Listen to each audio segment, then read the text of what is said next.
Good morning everyone. आज जो है हम लोग पढ़ेंगे सार्वभौमिक व्यस्क मताधिकार। ठीक है, सार्वभौमिक व्यस्क मताधिकार सभी को पता है। सार्वभौमिक व्यस्क मताधिकार से तात्पर्य है कोई भी व्यक्ति, महिला या पुरुष जिन्होंने 18 वर्ष की आयु पूरी कर लिया है, चाहे वह किसी भी जाति, धर्म, लिंग, भाषा या किसी भी क्षेत्र के रहने वाले हो, बिना किसी भेदभाव के उन्हें मतदान करने का जो अधिकार है वह सार्वभौमिक व्यस्क मताधिकार कहलाता है। 20वीं सदी तक जो है सार्वभौमिक व्यस्क मताधिकार या हम कह लें लोकतांत्रिक सरकार की स्थापना नहीं हो पाई थी। सर्वप्रथम जो है जर्मनी ने सन 1919 में अपने संविधान में से सम्मिलित किया।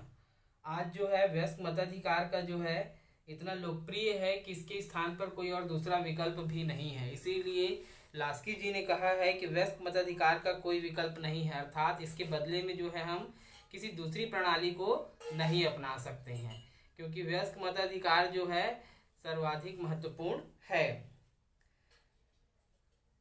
1919 में अपने संविधान में जब जर्मनी ने इसे सम्मिलित किया, उसके पश्चात देश विश्व के अनेक देशों ने जो है व्यस्क मताधिकार को अपनाया। संयुक्त राज्य अमेरिका ने सन 1919, स्वीडन 1920, ब्रिटेन 1928, सोवियत संघ 1936, फ्रांस में सन 1945 और इटली में सन 1948, और भारत में जो है आज़ादी के बाद सन 1950 में जो है इसे अपनाया गया। स्विट्जरलैंड में 1973 में व्यस्क मताधिकार को अपनाया गया। आज के प्रजातांत्रिक युग में इस बात को स्वीकार कर लिया गया है कि सभी व्यस्क नागरिकों को मत देने का अधिकार दिया जाए। व्यस्कता की आयु कितनी होनी चाहिए, हर देश में जो है ये अलग होती है। व्यस्कता की आयु का निर्धारण जो है देश स्वयं करता है। इसी प्रकार व्यस्क का अर्थ है एक निर्धारित आयु पूर्ण कर लेना। ठीक है, यहाँ पर व्यस्क या एडल्ट्स का मतलब क्या होता है कि एक निर्धारित या निश्चित आयु पूरी कर लेना। भारत, अमेरिका, रूस और ब्रिटेन देशों में जो है 18 वर्ष के स्त्री पुरुष को व्यस्क माना जाता है, अर्थात जिन्होंने 18 वर्ष की आयु पूरी कर लिया हो उसे जो है व्यस्क व्यक्ति माना जाता है।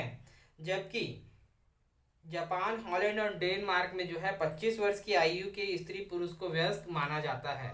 भारत में भी जो है व्यस्कता की आयु जो है 21 वर्ष थी 1988 तक।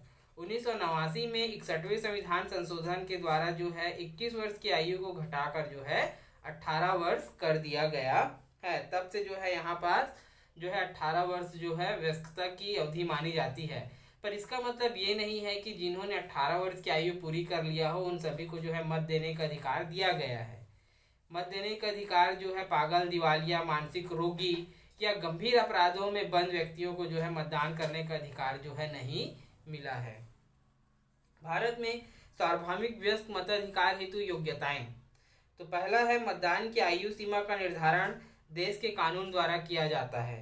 भारत में मताधिकार के लिए आयु जो है सीमा 18 वर्ष है, अर्थात आप 18 वर्ष की सीमा को पूरा कर लेते हैं तो आपको मतदान करने का अधिकार प्राप्त हो जाता है।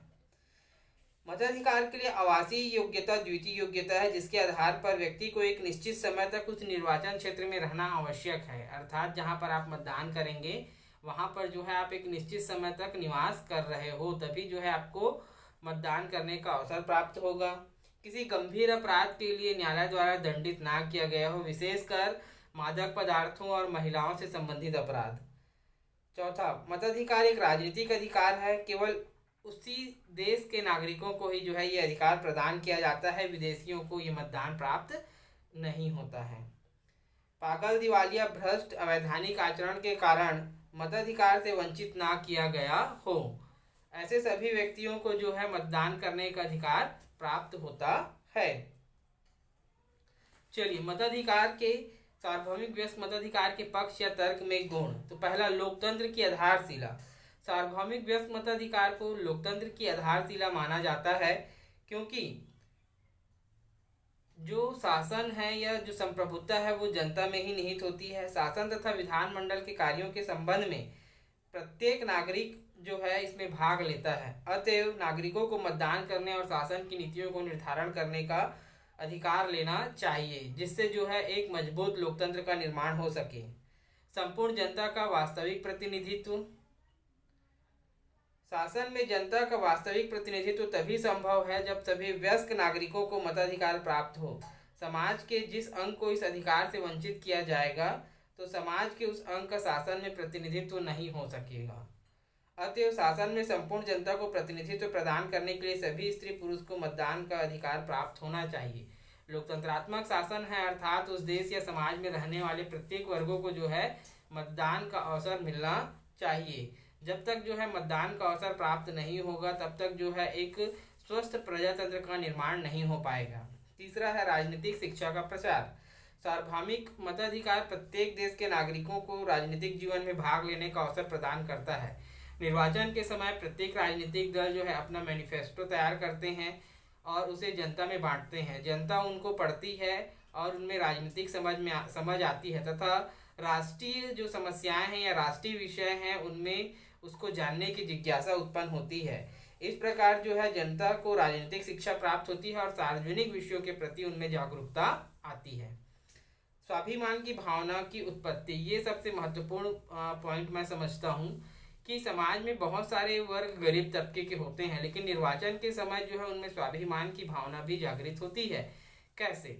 चुनाव के समय जो मतदाता जो प्रतिनिधि होते हैं वो अधिकतर धनी वर्ग के होते हैं। तब ऐसी स्थिति में क्या होता है कि वे मतदान के लिए या मतों की प्राप्ति के लिए जो है वो उन सभी गरीबों की बस्तियों में घरों में जाते हैं, जिससे लोगों में जो है स्वाभिमान की भावना उत्पन्न होती है कि भाई हमारे पास जो है धनवान व्यक्ति आए हैं।